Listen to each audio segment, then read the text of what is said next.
टुनटुनी चिड़िया की शादी कम उम्री में ही बीनी कबूतर के साथ हो गई। बीनी कबूतर बहुत ज़्यादा अमीर था, उसका बहुत अच्छा कारोबार था। वो टुनटुनी चिड़िया का बहुत ज़्यादा ख्याल रखता था। टुनटुनी चिड़िया की सास बतूल टूनी चिड़िया भी उनके साथ रहती थी। बतूल टूनी चिड़िया बहुत ज़्यादा बुरी हो चुकी थी। एक रात टुनटुनी चिड़िया ने अपने शौहर बीनी कबूतर को कहा, सुनिए जी, आप मेरा इतना ख्याल रखते हैं, अगर खुदा न खास्ता आप मेरे से एक दिन भी दूर हो गए तो मैं तो आपके बिना मर ही जाऊंगी। टुनटुनी, तुम ऐसी बातें क्यों करती हो? मैं भला तुम्हें क्यों छोड़कर कहीं जाऊंगा? पता नहीं क्यों आज मेरा दिल घबरा रहा है, इसलिए मैंने बोल दिया। चले आप सो जाएं, सारा दिन काम करके आप थक गए होंगे। सुबह होते ही बीनी कबूतर अपने कारोबार के लिए निकल पड़ता है। वो सीधा एक दरख्त के नीचे जाता है जहाँ कालू कौवा उसका इंतज़ार कर रहा होता है। कालू कौवा बीनी कबूतर के कारोबार में उसका शिराकतदार होता है। कालू भाई, आज काम पर जाने की बजाय आपने मुझे यहाँ पर क्यों बुलाया है?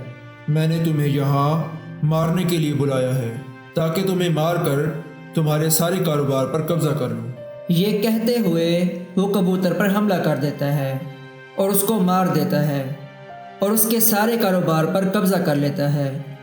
टुनटुनी चिड़िया को जब ये खबर मिलती है तो उसके ऊपर गमों के पहाड़ टूट पड़ते हैं। उसको बच्चा भी होने वाला था। या अल्लाह, ये मेरे साथ क्या हो गया? मेरे हस्बैंड भी अब मेरे साथ नहीं रहे, बीनी का बच्चा भी होने वाला है, अब उसको कौन पालेगा? टुनटुनी चिड़िया को उसकी सास बतूल टूनी चिड़िया के रोने की आवाज़ आती है। वो उसके पास जाती है और रोते हुए बोलती है, माँ जी, आप ना रोएं, मैं हूँ ना, मैं आपका और अपने होने वाले बच्चे का ख्याल रखूँगी। अब सारा बोझ टुनटुनी के ऊपर था। अब टुनटुनी खेतों में काम करके गुजारा करती और घर में जो कुछ भी उससे हो सकता था रात को बनाकर खा लेती। वो अब बहुत थक चुकी थी। काम कर करके वो नढाल हो चुकी थी। मज़ीद काम करना उसके लिए बहुत मुश्किल था। अगर वो मज़ीद काम करती तो उसकी मौत वाक़ई हो सकती थी। अब तो उसका बच्चा भी पैदा हो गया था। अब उसको खुद के लिए नहीं तो अपने बच्चे के लिए काम करना ज़रूरी था। एक दिन उनके घर बहुत दूर किसी शहर से टुनटुनी के शौहर बीनी कबूतर के दोस्त वहाँ आए। वो बीनी कबूतर की मौत पे ताज़ियत करने के लिए आए थे। घर में कुछ था तो नहीं, लेकिन जो कुछ भी टुनटुनी चिड़िया को मिला वो उसने मेहमानों के लिए बना दिया। कौवे ने टुनटुनी चिड़िया के घर के पास ही एक होटल खोला हुआ था, जहाँ से वहाँ के शहर के परिंदे पैसे देकर खाना खा जाते। कौवे का कारोबार बहुत अच्छा चला हुआ था। बाबुल डॉक्टर, जल्दी से मेरी तबीयत चेक करें आप। मुझे लगता है आज तो मेरी मौत वाक़ई हो जाएगी। मैंने कौवे के होटल से खाना ही खाया था, बस इसके बाद से मेरी तबीयत ख़राब हो गई है।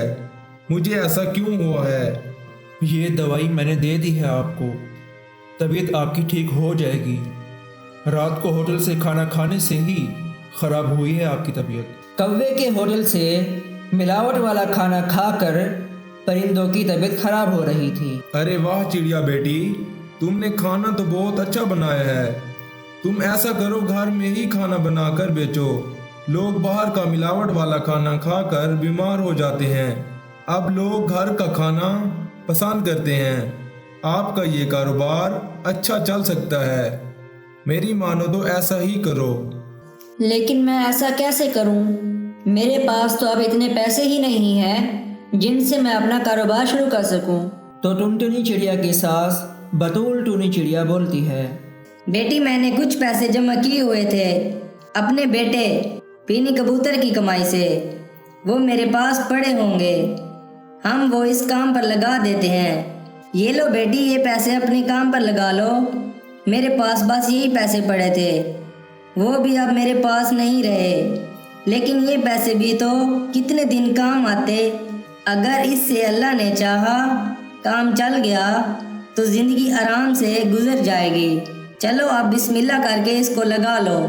ٹنٹنی چڑیا وہ سارا پیسہ لگا دیتی ہے اور ایک بورڈ بھی گھر کے باہر لگا دیتی ہے ایڈورٹائزمنٹ کے لیے۔ تبھی ایک کسٹمر ان کے پاس آتا ہے۔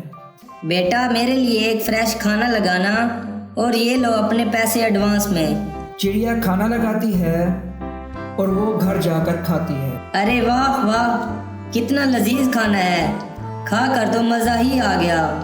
اب تو ہمیشہ بطول ٹونی چڑیا کے گھر سے ہی کھانا لیا کروں گی۔ ایسے ہی ٹنٹنی چڑیا کے ہاتھ کا بنا کھانا چیک کرنے کے لیے سبھی پرندے اس سے لیتے ہیں اور سبھی کو وہ کھانا پسند آتا ہے، اور اس طرح بطول ٹونی چڑیا اور ٹنٹنی چڑیا کا کاروبار چل جاتا ہے۔ پھر ٹنٹنی چڑیا خوشی خوشی اپنی زندگی گزارنے لگتی ہے۔